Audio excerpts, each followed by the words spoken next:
فأعوذ بالله من الشيطان الرجيم بسم الله الرحمن الرحيم يا أيها الذين آمنوا استعينوا بالصبر والصلاة إن الله مع الصابرين قال النبي صلى الله عليه وآله وسلم من كانت له انثى فلم يئدها ولم يهنها ولم يؤثر ولده عليها يعني الذكور ادخله الله الجنة آمنت بالله صدق الله العظيم صلى الله على محمد صلی اللہ علیہ وآلہ وسلم۔ سب سے پہلے تو اس رب کریم مالک ارض السماء کا بے حد شکر عظیم ہے کہ جس مالک نے ہمیں ایک جگہ پہ جمع فرما کے اپنے بچوں کی اصلاح کے لیے ہمیں یہ قدم بڑھانے کی ہمت عطا فرمائی۔ یہ کوئی بھی بچہ ہے، جس کا بچہ ہے، اگر ہم ہر بچے کو اپنا بچہ سمجھیں گے، ہر بچے کی کامیابی اپنی کامیابی سمجھیں گے تو انشاءاللہ ہمارے بچے بھی آگے بڑھیں گے۔ میں سب سے پہلے مشکور ہوں سر محمد عمر صاحب کا، جو الحمدللہ اس ادارے کو تقریباً عرصہ 5 سال سے تو میں جانتا ہوں، آپ کام فرما رہے ہیں، اور یہ ان کے والد محترم بھی بیٹھے ہیں، بھائی جان ان کے بیٹھے ہیں، تو بے حد ان کی محبت ہے۔ مجھے جو 2-3 چیزیں ان میں نظر آتی ہیں، وہ عام اساتذہ میں، عام پرنسپلوں میں یہ چیزیں نہیں ہوتی، کیونکہ ہمارا وقفے سے، اداروں سے، اسکولوں سے، یونیورسٹی کالجوں سے ہمیشہ ہمارا گزر ہوتا رہتا ہے، کہیں نہ کہیں پروگرام میں آنا جانا ہوتا ہے۔ سب سے پہلی خوبی یہ ہے، یہ ان کے والد صاحب کی تربیت ہے۔ میں اسکول میں الحمدللہ ہر وقت میرا آنا جانا بھی ہے، میں پڑھاتا بھی رہا ہوں، آج کچھ مصروفیت کی وجہ سے ابھی نہیں حاضری ہو رہی۔ سر جی کے اندر سب سے خوبی یہ ہے کہ ہر بچے کو اپنا بیٹا اور اپنی بیٹی سمجھتے ہیں۔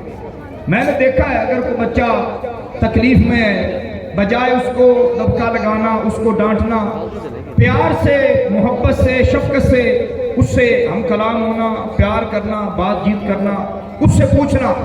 اور میں نے اپنے تجربے میں یہ بھی بات دیکھی ہے سر جی کے اندر کہ ایسے بچے جو اپنی ٹیچر سے بات نہیں کر پاتے، وہ سر عمر سے بات کر پاتے۔ تو بات یہ ہے کہ ہمیں سب سے پہلے 2 چیزوں کا خیال رکھنا چاہیے۔ یہ اللہ نے یہ حکم صادر ہے، پیارے کریم آقا صلی اللہ علیہ وآلہ وسلم کا فرمان ہے، جس سے ہم کمزور ہو رہے ہیں وہ یہ چیزیں ہیں۔ آج اگر والدین، آپ پیرنٹ اپنے اساتذہ کی، بچے کے استاد کی قدر آپ بتائیں گے تو اس میں آپ کی بہتری ہوگی۔ ٹیچر آپ کی قدر بتائے گا تو اس میں ٹیچر کی بہتری ہوگی۔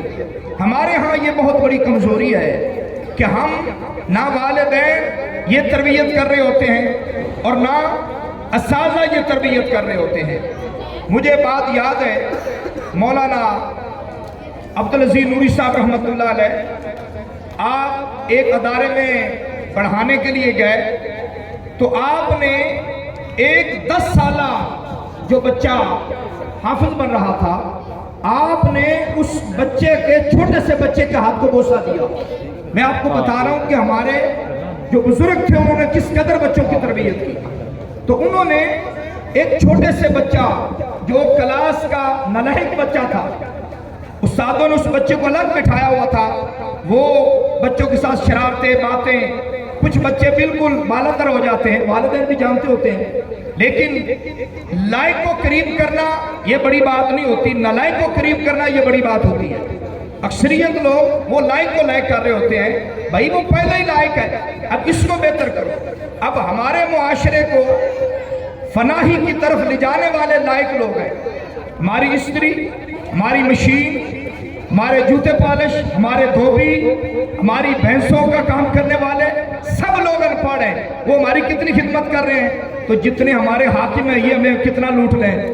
خود ہم دیکھیں کہ پڑھنے والے لوگ کہاں کھڑے ہیں اور ان پڑھ لوگ کتنی خدمت پیش کر رہے ہیں. کیوں؟ ان کے اندر تعلیم ہے لیکن ادب نہیں، احترام نہیں. بھائی اس وجہ سے میں وہ بات عرض کر رہا ہوں کہ نوری صاحب رحمت اللہ علیہ نے اس چھوٹے سے بچے کو جس کو کلاس سے الگ بٹھایا ہوا تھا، آپ نے اس کے ہاتھ کو بوسہ دیا. وہ بچہ بڑا حیران ہوا کہ اتنے بڑے علامہ صاحب نے میرے ہاتھ کو چوما ہے، یہ کیا ماجرا ہے؟ تو انہوں نے پیار سے کہا آپ تو بہت اچھے ہیں، آپ نے کبھی اپنے ٹیچر کا ہاتھ چوما ہے؟ کبھی آپ نے اپنے ماں باپ کا ہاتھ چوما ہے؟ اس کے والد ایک مزدور تھے. جب وہ بچہ کلاس میں گیا اس نے اپنے ٹیچر کا ہاتھ چوما.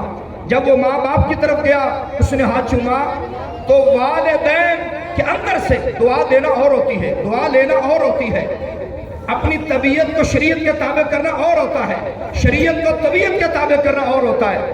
جب اس بچے نے اپنے والدین کے ہاتھ چومے، اپنے اساتذہ کے ہاتھ چومے، تو اساتذہ کر ماں باپ کے دل سے دعا نکلی، اللہ تجھے برکتیں عطا فرمائے. اور میں ابھی آپ کو بات بتاؤں، ابھی بہاول پور کے ساتھ ہی امپور شرکیہ ہے، وہاں امپور شرکیہ میں وہی نوجوان، وہی بچہ جس کے نوری صاحب نے ہاتھ چومے تھے، وہ اس مرتبہ اس وقت بھی ایس پی ہے.